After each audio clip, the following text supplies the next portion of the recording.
ಸೋತಳಮ್ಮ ದ್ರೌಪದಿಯು ಅಮ್ಮ ಅಣ್ಣಮ್ಮ ಎಂದು ಮಾನವತಿ ಹೆಣ್ಣಿಗೊಂದು ಸ್ಥಾನ ಕೊಡುಬಾರೆ ಎಂದು ಸೀರೆ ಉಡಿಸಿ ಹಳೆಯ ತೊಡಿಸಿ ಸೀರೆ ಉಡಿಸಿ ಬಂದುಬಿಟ್ಟು ಧ್ವಜಾರೋಹಣ ಆಯಿತು. ಆಮೇಲೆ ಇವತ್ತು ಹಸಿ ಕರಗ ವಿಜೃಂಭಣೆಯಿಂದ ನಡೆಯಿತು. ನಾಳೆ ದೀಪೋತ್ಸವ ಕಾರ್ಯಕ್ರಮ ಹಮ್ಮಿಕೊಂಡಿದ್ದೀವಿ. ಸೋಮವಾರ ರಾತ್ರಿ 10 ಗಂಟೆಗೆ ಮತ್ತು ಕಲ್ಯಾಣೋತ್ಸವ, ರಥೋತ್ಸವ ಮತ್ತು ಕರಗ 10 ಗಂಟೆಗೆ, ನಮ್ಮ ಸುಮಾರು 2 ಗಂಟೆಗೆ ಮತ್ತು ರಥೋತ್ಸವ 4 ಗಂಟೆಗೆ ಮುಗಿಯುತ್ತೆ. ಅದೇ ರೀತಿ ಸೋಮವಾರ 10 ಗಂಟೆಗೆ ರಾತ್ರಿ ಹೂವಿನ ಕರಗ ನಡೆಯುತ್ತದೆ.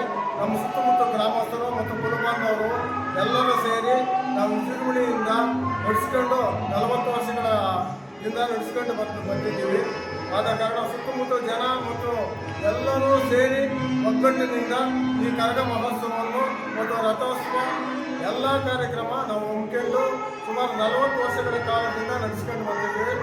ಇದೇ ರೀತಿಯಾಗಿ ಇನ್ನು ಮುಂದೆ ಹೂವಿನ ಕರಗ ರಾತ್ರಿ 10 ಗಂಟೆಗೆ ನಮ್ಮ ಕುಲಬಾಂಧವರು ಎಲ್ಲ ಜನಾಂಗದವರು ನಡೆಸಿಕೊಟ್ಟಿದ್ದಾರೆ. ಅಗ್ನಿಗುಂಡ ಬೆಳಗ್ಗೆ 10 ಗಂಟೆಗೆ, 10 ರಿಂದ 11 ಗಂಟೆಗೆ ಅಗ್ನಿಗುಂಡ ಪ್ರವೇಶ ಇದೆ.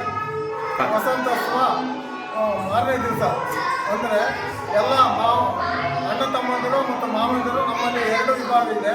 ಅಣ್ಣ ತಮ್ಮಂದರು ಕೌರವರು ಮತ್ತು ಪಾಂಡವರು.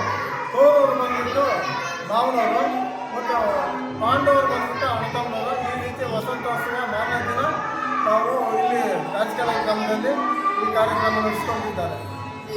ನಮ್ಮ ಕರಗದ ಪೂಜಾರಿ ಓಲೂರು ವೆಂಕಟೇಶ್ ಅಂತ ಹೋದ ವರ್ಷ 2025ರಿಂದ 26ರವರೆಗೆ ಓಲೂರು ವೆಂಕಟೇಶ ಎಂಬುವರು ಕರಗ ಇಲ್ಲಿ ನಮ್ಮ ರಾಜಕೀಯ ಗ್ರಾಮದಲ್ಲಿ ದರ್ಬಾರ್ ಸಮಯದಲ್ಲಿ ಒಳ್ಳೆಯ ಕಾರ್ಯಕ್ರಮ ನಡೆಸಿಕೊಂಡಿದ್ದಾರೆ. ಅತಿಥಿಗಳು ಮತ್ತು ಶ್ರೀನಾಥಣ್ಣವರು ಮತ್ತು ಲಕ್ಷ್ಮಣಗೌಡವರು ನಮ್ಮ ರಾಜಕೀಯಗಳಿಗೆ ಇವತ್ತು ಹಸಿ ಕರಗಕ್ಕೆ 8 ಗಂಟೆಗೆ ಪ್ರವೇಶ ಮತ್ತು